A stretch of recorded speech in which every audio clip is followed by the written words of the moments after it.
রাসূল সাল্লাল্লাহু আলাইহি ইসলামের নবুয়তের জীবন একটু, একটু করে এগিয়ে চলছে।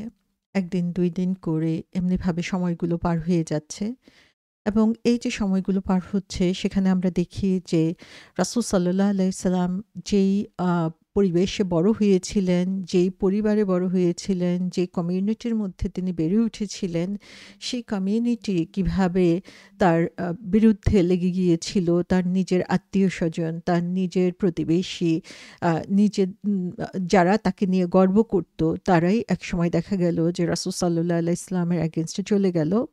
তার সাথে, সাথে আমরা দেখি যে ১ জন ২ জন করে ইসলামের পথে মানুষ এগিয়ে আসছিল এবং আস্তে, আস্তে মুসলিমদের সংখ্যা বাড়ছিল। রাসূল সাল্লাল্লাহু আলাইহি ইসলামের অনুসারীদের সংখ্যা বাড়ছে। সাথে, সাথে বাড়ছে হচ্ছে কাফিরদের বিরোধিতা, কাফিরদের অত্যাচার, নির্যাতনের যে স্টিম রোলার তারা চালিয়েছে রাসূল সাল্লাল্লাহু আলাইহি ইসলামের অনুসারীদের উপরে। ১ম এ সেটা ছিল হচ্ছে শুধুমাত্র যারা দুর্বল দাস শ্রেণীর তাদের উপরে। কিন্তু আমরা দেখি এক পর্যায়ে যেয়ে তারা হচ্ছে যারা সমাজে সম্মানিত ছিল, সম্ভ্রান্ত পরিবারের ছিল, তাদেরকেও তারা ছাড় দেয় নাই।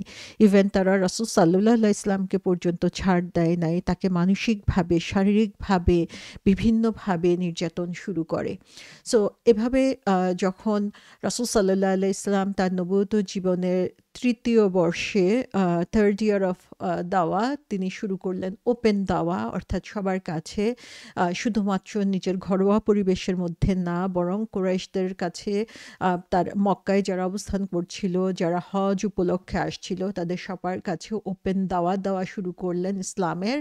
তখন থেকেই বিরোধিতা তুঙ্গে উঠল এবং সেটা শারীরিক নির্যাতন হচ্ছে এমন অবস্থার মধ্যে যেয়ে পৌঁছালো যে সাহাবারা এসে রাসূল সাল্লাল্লাহু আলাইহি ইসলামকে বলতে লাগলো যে, "কখন শেষ হবে? আপনি আল্লাহর কাছে দোয়া করছেন না কেন এই বিপদ থেকে উদ্ধার করার জন্য? বা আল্লাহর সাহায্য কখন আমাদের কাছে আসবে?" কারণ তাদের এই বিশ্বাস ছিল যে তারা রাসূল সাল্লাল্লাহু আলাইহি ইসলামকে অনুসরণ করছে। তার মানে হচ্ছে তারা সঠিক পথে রয়েছে। রাসূল সাল্লাল্লাহু আলাইহি ইসলামের উপরে তাদের অগাধ বিশ্বাস ছিল এবং ইসলামকে তারা বুঝে শুনেই পালন করেছিল। কিন্তু যে অত্যাচার তাদের উপরে আসছিল সেটা তাদের সহ্যের সীমা পার হয়ে যাচ্ছিল।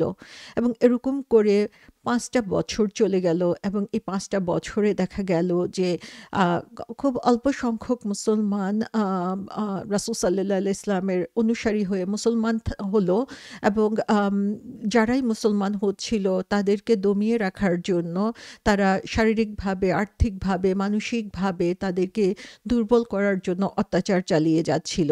এবং এই সময়ে আ রাসূল সাল্লাল্লাহু আলাইহি সাল্লাম তখন তাদেরকে নির্দেশ দিলেন যে, "এই ভূমি তোমাদের জন্য খুবই লিমিটেড হয়ে যাচ্ছে, খুবই কনস্ট্রিক্টেড হয়ে যাচ্ছে। তো তোমরা যারা হচ্ছে ইমিগ্রেট করতে চাও, যারা হচ্ছে এই ভূমি ছেড়ে অন্য কোথাও যেতে চাও, তাহলে তোমরা হচ্ছে সেখানে যেতে পারো।" সো ওপেন দেওয়া শুরু করার ১.৫ বছরের মধ্যে রাসূল সাল্লাল্লাহু আলাইহি ইসলামকে এ ধরনের একটা ডিসিশন দিতে হলো তার অনুসারীদের জন্য, তাদের নিরাপত্তার জন্য, তাদের জীবন রক্ষা করার জন্য, তাদেরকে দ্বীনের উপরে টিকিয়ে রাখার জন্য এই মাইগ্রেশনের নির্দেশ তখন তিনি দিলেন এবং আ এই মাইগ্রেশনের মাধ্যমে রাসূল সাল্লাল্লাহু আলাইহি ইসলাম তার যে স্মল কমিউনিটি ছিল, সেই কমিউনিটিকে রক্ষা করার, তাদের ঈমানকে মজবুত করার সুযোগ দেওয়ার জন্য তাদেরকে হিজরত করার উপদেশ দিলেন। এবং এই হিজরত তখনই করতে তিনি বললেন যখন ইট ওয়াজ সো ডিফিকাল্ট যে রাসূল সাল্লাল্লাহু আলাইহি ইসলামের অনুসারীদের জন্য যে তাদের জীবন হুমকির মধ্যে পড়ে গিয়েছিল। এর মধ্যেই আমরা দেখেছি যে যারা ইসলামের অনুসরণ করেছিল তাদের মধ্যে কেউ, কেউ শাহাদাতও বরণ করেছিল শুধুমাত্র তাদের টর্চারের কারণে এবং অনেকেই হচ্ছে আ নির্বিঘ্নে বা নিরাপদে যে আশেপাশে রাস্তায় চলাফেরা করবে সেটাও তাদের পক্ষে সম্ভব ছিল না। তো এমন সময়ে রাসূল সাল্লাল্লাহু আলাইহি ইসলাম তাদেরকে হিজরত করার নির্দেশ দিলেন যে এক জায়গা থেকে আরেক জায়গায় শুধুমাত্র তাদের নিরাপত্তার জন্য, শুধুমাত্র তাদের দ্বীনকে রক্ষার জন্য, শুধুমাত্র তাদের জীবনকে হুমকি থেকে বাঁচানোর জন্য।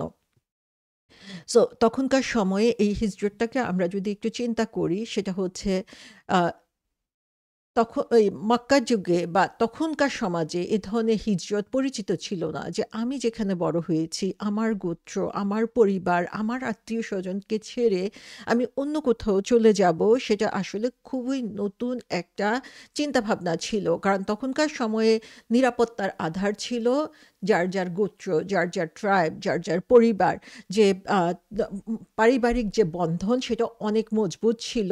এবং তারা যদি সমাজের কেউ বা তার গোত্রের কেউ অন্যায়ও করতো, সে অন্যায়ের বিরুদ্ধেও, তার অন্যায়ের পক্ষেও তারা হচ্ছে বছরের পর বছর যুদ্ধ করে যেত, কারণ সমস্ত কিছুর ঊর্ধ্বে ছিল তাদের নিজের গোত্র, তাদের নিজের পরিবার। এবং তুমি যদি অন্য কোথাও চলে যাও, তার মানে হচ্ছে তুমি তোমার যে অনার বা তোমার যে প্রোটেকশন, তোমার যে নিরাপত্তা, সেই নিরাপত্তার গণ্ডি থেকে তুমি বের হয়ে গেলা। এবং তখনকার সময়ে কোনো আইন ছিল না, বিচার ছিল না। তখন নিরাপত্তার একমাত্র গ্যারান্টি ছিল আমার গোত্র, আমার গোত্র আমাকে নিরাপত্তা দিবে।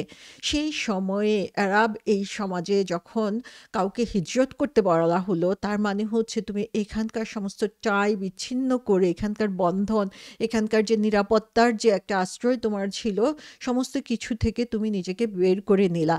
এবং সেই সময়ে এই যে গোত্র প্রধান এ, মানুষগুলো ছিল, যারা গোত্রকে এত বড় প্রায়োরিটি দিত, যে আমরা জানি বছরের পর বছর তারা যুদ্ধ করত শুধুমাত্র হচ্ছে নিজের গোত্রের সম্মান রক্ষা করার জন্য। সেরকম কিরকম একটা পরিস্থিতি হলে তারা সেই সময় এই ধরনের নিরাপত্তা থেকে নিজেকে বাড়িয়ে নেয়? কারণ এখানে তারা মোটেও নিরাপদ না, বরং তারা চিন্তা করছে যে এর চেয়ে একটু বেটার নিরাপত্তা তারা কোথায় পেতে পারে। তো যে সাহাবারা এখানে ছিলেন, তাদের মধ্যে গরিব সাহাবা যেমন ছিল, তেমনিভাবে ধনী সাহাবারাও ছিল। এবং তারা শুধু জীবনের নিরাপত্তা, শুধু যে অর্থনৈতিক নিরাপত্তার অভাব তারা ফিল করছিল তাই না, বরং জীবনের নিরাপত্তাও ফিল করছিল। এবং হিজরত করে যাওয়া মানে কি, তাদের সমস্ত সম্পদ, তাদের সমস্ত প্রপার্টি, তাদের যে স্থাবর অস্থাবর সম্পত্তি যা কিছু রয়েছে, সমস্ত কিছুকে রেখে তাদের চলে যেতে হবে। এখনকার মতো এরকম না যে লাগেজ প্যাক করে তারা নিয়ে যেতে পারে, বরং ট্রাভেল মানেই ছিল একটা অনিশ্চয়তা। তো সেই সময়ে এ ধরনের একটা ডিসিশন নেওয়া, এটা যে কত বড় একটা ডিসিশন ছিল, এবং কি পরিমাণ সমস্যা বা কি ধরনের বিপদের সম্মুখীন হয়ে এ ধরনের একটা ডিসিশন নিতে হয়েছিল, সেটা আমরা একটু চিন্তা করতে পারি এখানে। যে রাসূল সাল্লাল্লাহু আলাইহি সাল্লাম তাদেরকে হিজরত করতে বললেন এমন জায়গায় যেটা ছিল আফ্রিকায়, এবং সেখানকার মানুষ আরাবিকেও কথা বলতো না। তার মানে হচ্ছে যে তারা নিজের ভূমি ত্যাগ করে, নিজের সমস্ত সম্পত্তি ত্যাগ করে, তার গোত্রের যে নিরাপত্তা, সে নিরাপত্তার বন্ধন থেকে বের হয়ে এমন একটা জায়গায় তারা হিজরত করছে, যে জায়গাটা হচ্ছে তারা তাদের ভাষায় কথা বলে না, যে জায়গাটা কালচার হচ্ছে কমপ্লিটলি ডিফারেন্ট। সেরকম একটা জায়গায় রাসূল সাল্লাল্লাহু আলাইহি ইসলাম তাদেরকে হিজরত করতে বললেন। এবং সেই জায়গাটার নাম কি? সেই জায়গাটার নাম হচ্ছে আবিসিনিয়া। এবং সে আবিসিনিয়ায় যাওয়ার ব্যাপারে আমরা দেখি যে তখনকার সময়ে নেটওয়ার্কিং সিস্টেমও এমন ছিল না যে তাদের খুব ভালো ধারণা ছিল যে আবিসিনিয়ায় যারা যে গিয়ে তারা কি পাবে, সে ধরনের ধারণাও তাদের ছিল না। বরং এটুকু তারা অ্যাটলিস্ট জানতো, সেটা হচ্ছে যে সেখানে যেই রাজা রয়েছে বা কিং রয়েছে, তার কাছ থেকে তারা নিরাপত্তা আশা করতে পারে। নিরাপত্তার কোনো গ্যারান্টি কিন্তু নাই, কিন্তু তারা হচ্ছে সেই নিরাপত্তার আশা করতে পারে। অর্থাৎ পৃথিবীটা তাদের জন্য এত সংকীর্ণ হয়ে গিয়েছিল যে কোথাও যে কনফার্মড হয়ে তারা সেই নিরাপত্তা লাভ করতে পারবে, সেটার সুযোগও তাদের ছিল না। এবং রাসূল সাল্লাল্লাহু আলাইহি ইসলাম যখন তাদেরকে এই পারমিশন দিলেন যে তোমরা হিজরত করতে পারো, তোমরা অন্য জায়গায় মাইগ্রেট করতে পারো, এবং সেই জায়গাটা হচ্ছে আবিসিনিয়া।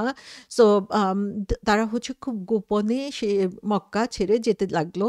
এবং সেখান থেকে তারা জেদ্দায় গেল, এবং জেদ্দা থেকে তারা একটা জাহাজে করে আবিসিনিয়ায় গেল। যে যখন তারা এই প্রস্তুতি নিচ্ছিল বা যাওয়া শুরু করেছিল, তখন কুরাইশরা এ ব্যাপারে ইনফর্মড হলো। তারা দেখতে পেল যে এরকম গোপনে, মানে যতই গোপনে তারা যাক না কেন, সেই খবর ঠিকই তাদের কাছে প্রচার হয়ে গেল। এবং কুরাইশরা তখন চিন্তা করছিল ওদের এই গুটি কয়েক মানুষ তারা যে কি করবে এবং তারা যেখানে যাচ্ছে সেখানে তাদের নিরাপত্তার কি মানে কি ধরনের ব্যবস্থা আছে সে ব্যাপারেও তারা শিওর না এবং তারা ছেড়ে দিয়েছিল যে যে একজন দুইজন তারা চলে যাক এটার ব্যাপারে আমাদের আর চিন্তা করার কোনো কিছু নাই। তো এরকমভাবে আমরা দেখি যে বেশ কিছু পরিবার খুব গোপনে আবিসিনিয়ায় হিজরত করে যায় এবং সেখানে আমরা দেখি 4টা কাপলস ছিল, 4টা ফ্যামিলি ছিল যারা মাইগ্রেট করেছিল এবং তাদের মধ্যে একজন হচ্ছেন আমর ইবনে রাবিয়া এবং রাদিয়াল্লাহু আনহু এবং তার ওয়াইফ লায়লা। সো তারাও হিজরত করার জন্য প্রস্তুতি নিচ্ছিলেন এবং সে কারণে লায়লা হচ্ছে রাদিয়াল্লাহু আনহা তার ব্যাগ গুছাচ্ছিলেন এবং তার উটগুলোকে রেডি করছিলেন এবং আমরা একটু চিন্তা করতে পারি যে এই উটগুলোর মধ্যে কতটুকু জিনিস তারা নিতে পারে এবং তাদের যতটুকু সহায় সম্বল তারা নিতে পারতো সেগুলোই তারা প্যাকিং করে সেই উটের উপরে উঠাচ্ছিল এবং এর মধ্যে ওমর রাদিয়াল্লাহু আনহু যিনি তখনও হচ্ছে মুসলমান হন নাই তিনি হচ্ছে তাদের পাশ দিয়ে যাচ্ছিলেন, তাদের ঘরের পাশ দিয়ে যাচ্ছিলেন এবং দেখলেন যে তারা ট্রাভেল করার প্রস্তুতি নিচ্ছে। তখন তিনি জিজ্ঞাসা করলেন যে তোমরা কোথায় ট্রাভেল করছো, কোথায় তোমরা যাচ্ছ? লায়লা রাদিয়াল্লাহু আনহা তার অবস্থাটা আমরা একটু চিন্তা করি যে তার সাজানো সংসার ছেড়ে মাত্র গুটি কয়েক জিনিস নিয়ে তাকে ঘর ছেড়ে চলে যেতে হচ্ছে। এটাই তার সংসার, এটাই তার ঘর, এখানেই তার পরিবার। কিন্তু নিজের পরিবারের নিরাপত্তার খাতিরে তাকে ঘর ছেড়ে যেতে হচ্ছে। কি পরিমাণ রাগান্বিত তিনি ছিলেন এবং সেটা কাদের জন্য হচ্ছে? ওমর রাদিয়াল্লাহু আনহুর মতো কিছু মানুষ যারা তখনও মুসলিম হন নাই, যারা মুসলমানদের উপরে টর্চার করছিল, তাদের জন্যই হচ্ছে। তখন তিনি খুব বিরক্ত হয়ে তাকে জবাব দিলেন যে এটা শুধুমাত্র তোমাদের মতো কিছু মানুষের জন্যই হচ্ছে, কারণ হচ্ছে তুমি আমরা শুধুমাত্র আল্লাহর ইবাদত করতে চাই এবং এটা তোমরা আমাদেরকে করতে দিচ্ছ না এবং তোমাদের কারণে আমাদেরকে আমাদের এই জায়গা ছেড়ে চলে যেতে হচ্ছে এবং এমন জায়গায় যেতে আমরা চাচ্ছি যেখানে আমরা আল্লাহর ইবাদত করতে পারবো। তো লায়লা রাদিয়াল্লাহু আনহা খুবই রাগান্বিত হয়ে তাকে এই কথাগুলো শোনালেন এবং সেই সময়ে যেখানে আমরা জানি যে সিক্রেটলি তারা মাইগ্রেট করছিল, সেই সময় ওমর রাদিয়াল্লাহু আনহুর সামনে যে ছিল তখন বিরোধী পক্ষের বিশেষ শক্তিশালী মানুষ, তার সামনে এই কথাগুলো বলাও কিন্তু অনেক সাহসিকতার ব্যাপার এবং সেটাই লায়লা রাদিয়াল্লাহু আনহা করলেন যে তোমাদেরকে ছেড়ে আমি এখান থেকে চলে যাচ্ছি, তার কারণ হচ্ছে আমরা শুধুমাত্র আল্লাহর ইবাদত করতে চাই।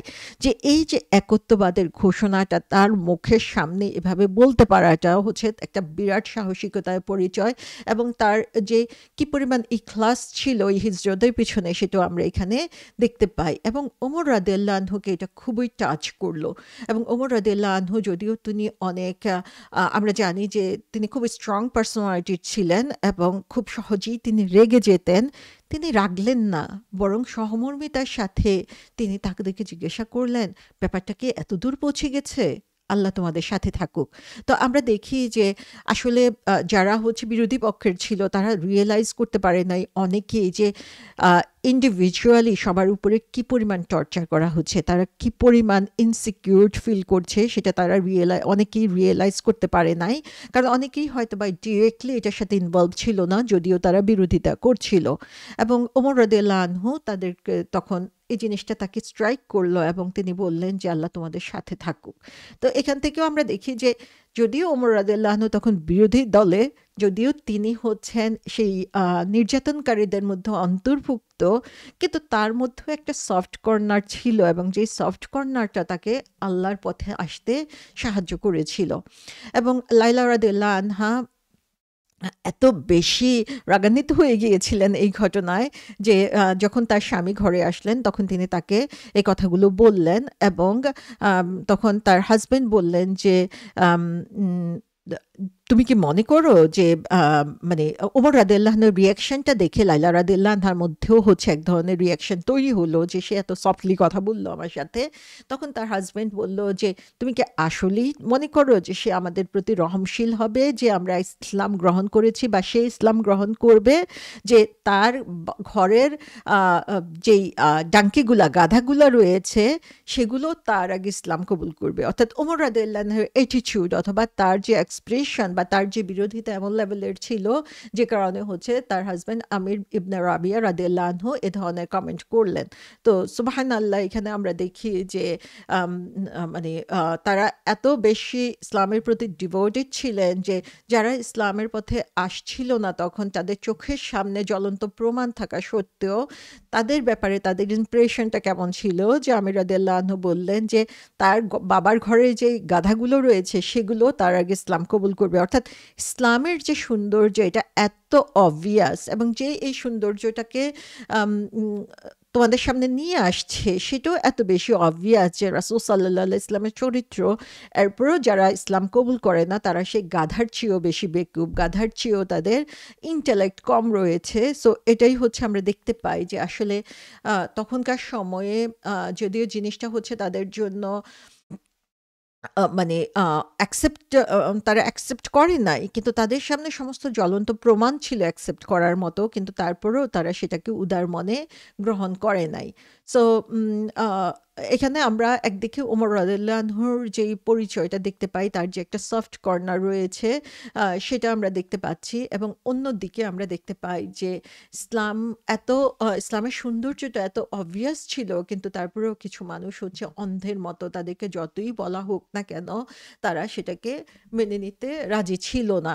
এবং এটা যে তখনকার সময়ে শুধু ছিল এরকম কিন্তু না, আমরা যদি আমাদের আজকের সময়ের দিকেও তাকাই তাহলে দেখি যে আহ, আমাদের মধ্যেও যারা আমরা বর্ন মুসলিম তারা ইসলামকে দেখছে, ইসলামের সৌন্দর্য জানছে, কোরআনকে পড়ছে, সেগুলো তাদের মনে নাড়াও দিচ্ছে, কিন্তু তারপরেও তারা দেখা যায় যে ইসলামকে ফলো করার ব্যাপারে তারা অন্ধের মতো চলে, যে সেটার থেকে তারা দূরে সরে থাকে।